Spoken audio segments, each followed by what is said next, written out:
Kematian adalah kodrat yang telah ditentukan Allah kepada setiap manusia. Kullu nafsin dha'iqatul maut. Setiap yang bernyawa, setiap yang hidup, semua yang bernafas pasti mengalami kematian. Tsumma ilaina turja'un. Kemudian hanya kepada Allah tempat kembali kita.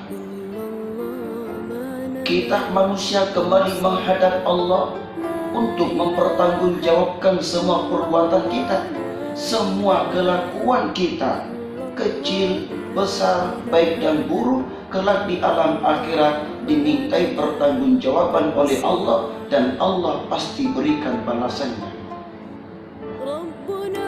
Setelah manusia mengalami kematian, maka datanglah sanak saudara kita, sahabat, teman, famili kita mengurus jenazah, dimandikan, setelah dimandikan dikafani, setelah dikafani kita disolati, setelah disolati maka semua keluarga dan teman mengantar kita ke tempat terpakir yang bernama kubur. Kubur adalah tempat yang sangat gelap. Kubur adalah tempat yang sangat sempit, di mana di dalam kubur kita hidup dengan sendirian, tanpa ada satu keluarga, sahabat atau famili yang siap menemani kita. Dan ingat saudara-saudariku yang dimuliakan Allah, di kubur itu hanya dua terminal.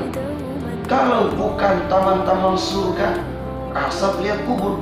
Sehingga baginda Nabi Muhammad sallallahu alaihi wasallam menegaskan, al-qabru raudatun min riyadil jannah al-kufratu min kufarin nar. Kubur bisa menjadi taman-taman surga, tapi kubur bisa menjadi asap liang kubur. Al-qabru awal manazil al-akhirah. Kubur itu adalah episode pertama untuk akhirat. Jikalau di kubur kita mendapatkan kemuliaan, maka di alam akhirat Allah lebih muliakan kita. Tapi kalau di kubur kita sudah mendapatkan asap dan kubur, maka di alam akhirat kita lebih tersiksa.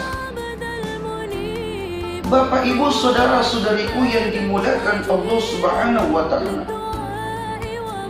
sering sekali kita mendengarkan di masjid, sering sekali kita mendengarkan di mushola kalimat yang sangat menyedihkan, kalimat yang sangat menggetarkan, kalimat yang mampu menggetarkan hati-hati orang yang takut kepada Allah. Kalimat apa itu? Inna lillahi wa inna ilaihi raji'un. Telah berpulang ke rahmatullah,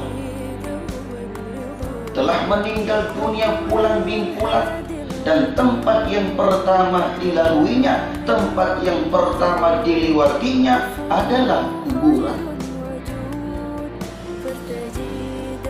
Bapak Ibu yang dimuliakan Allah, kalimat inna lillahi wa inna ilaihi raji'un adalah kalimat yang sangat menyedihkan, adalah kalimat yang menggetarkan hati orang-orang yang takut kepada Allah. Kalimat inna lillahi wa inna ilaihi raji'un adalah kalimat yang mengingatkan manusia yang tidak pernah ruku, yang tidak pernah sujud, yang senantiasa melakukan maksiat dan dosa.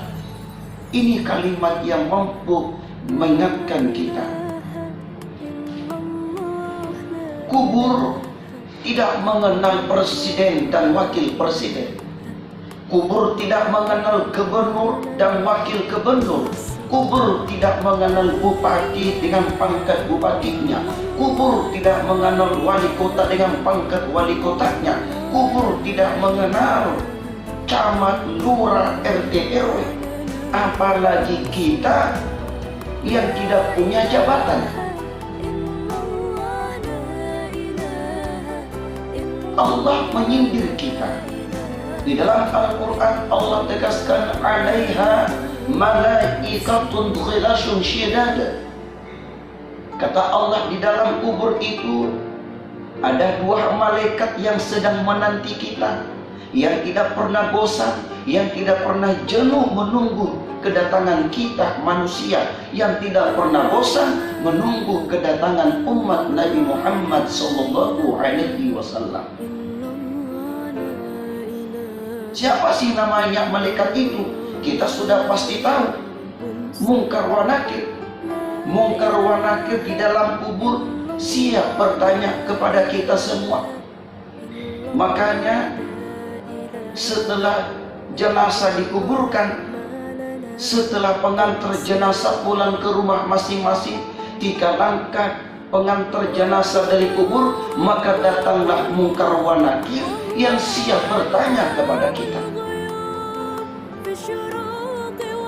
Persoalan apa yang pertama ditanya? Persoalan yang pertama adalah persoalan sholat kita. Karena Nabi menegaskan yang pertama dihisab, yang pertama ditanya di alam kubur adalah sholat. Kalau sholat kita bagus, insya Allah yang lain bagus. Tapi kalau sholat kita tidak bagus, maka yang lain tidak bagus. Jaga sholat kita, saudara-saudariku yang dimuliakan Allah Subhanahu wa ta'ala. Orang ulama yang bernama Ar-Rifai pernah berkata, setiap orang yang takut di dunia ini pasti mereka menghindar. Takut kepada preman bisa sembunyi, takut kepada harimau kita bisa lari, takut dengan virus corona COVID-19 kita bisa menghindar dengan berdiam di rumah. Apa yang saya lakukan hari ini, berdiam di rumah. Tapi kata ulama kita Ar-Rifai, ada satu hal yang kita takuti. Walaupun kita takut, tapi pasti kita akan menghadapinya. Apa itu? Dia adalah kuburan. Setakut apapun kita, dimanapun kita berada, sembunyi dimanapun kita, pasti kita akan memasuki yang namanya kuburan. Kita ya cuma menunggu giliran.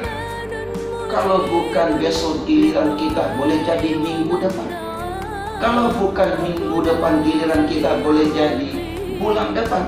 Kalau bukan bulan depan giliran kita, boleh jadi tahun depan. Ya kita hanya menunggu giliran, saudara-saudari.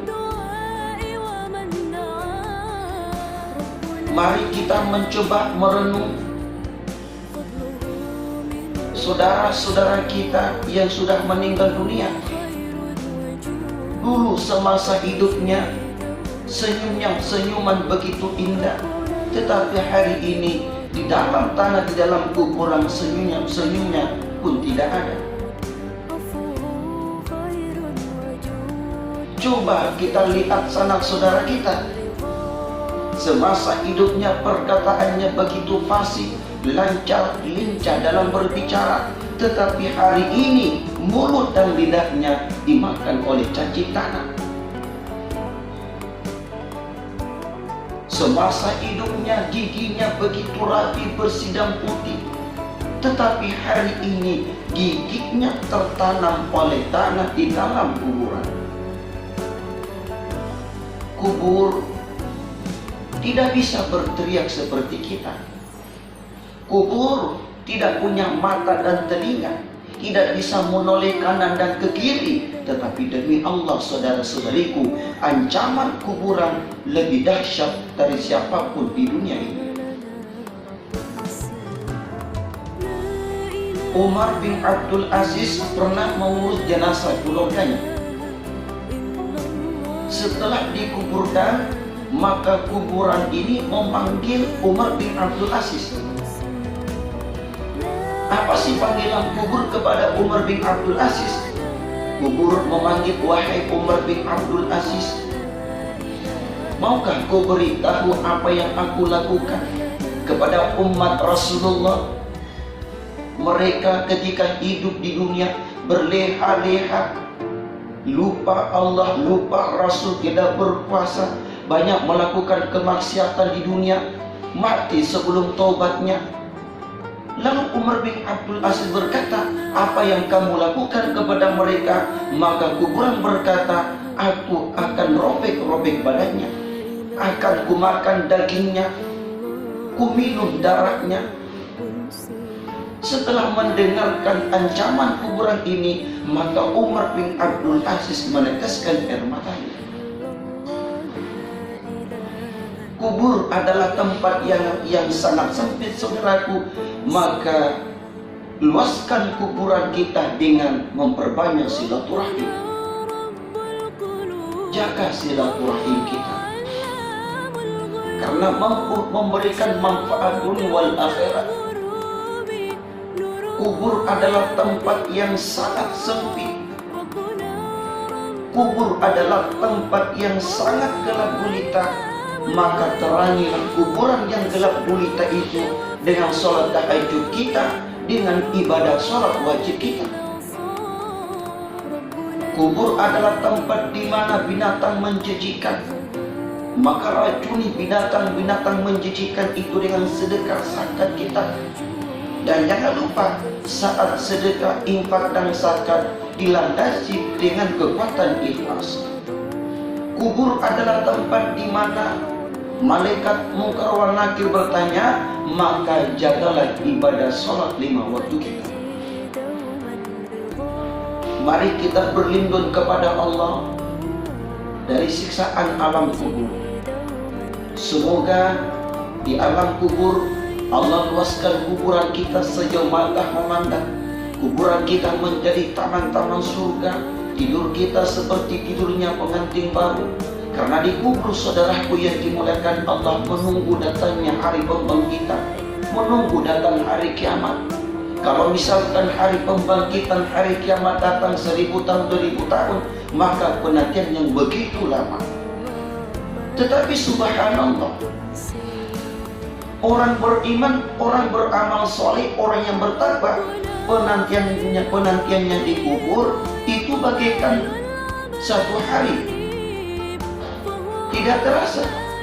Tapi orang-orang pelaku maksiat yang tidak beriman dan bertakwa kepada Allah, maka penantian di kubur begitu lama. Akhirnya mereka berteriak kepada Allah, ya Allah, kembalikan ke dunia. Ya Allah, hidupkan kembali, ya Allah, hanya untuk melakukan amal soleh dan solehah. Mereka hanya berteriak penyesalan, ya Allah, taubat ma'allah, ya Rabb, menyesal ke Allah atas segala perbuatan yang kulakukan ketika hidup di dunia. Penyesalan tiada berguna. Oleh karena itu, saudaraku, lebih baik kita menyesal di hari ini daripada kita menyesal di alam kubur, di alam akhirat. Kalau di hari ini kita menyesali akan perbuatan kita, maka kita insya Allah akan berubah menjadi lebih baik. Tapi kalau di alam kubur, alam akhirat baru menyesal, demi Allah penyesalan tidak berguna. Saudara-saudariku yang dimuliakan Allah, sadarlah kita, siapa lagi yang mampu menyadarkan kita kalau bukan diri sendiri yang mampu menyadarkan kita? Ya kita alim ulama, ya kita para dai, para habib, para syekh hanya datang membawa hidayah, maka tangkaplah hidayah itu. Kita hanya sekedar memberi nasihat, maka jangan lupa ketika di dalamnya ada nasihat yang baik, maka renungi nasihat yang baik itu, lalu kita mencoba merubah diri, lalu mengaplikasikan dalam kehidupan sehari-hari agar hidup kita menjadi lebih baik. Semoga ada manfaat. Assalamualaikum warahmatullahi wabarakatuh.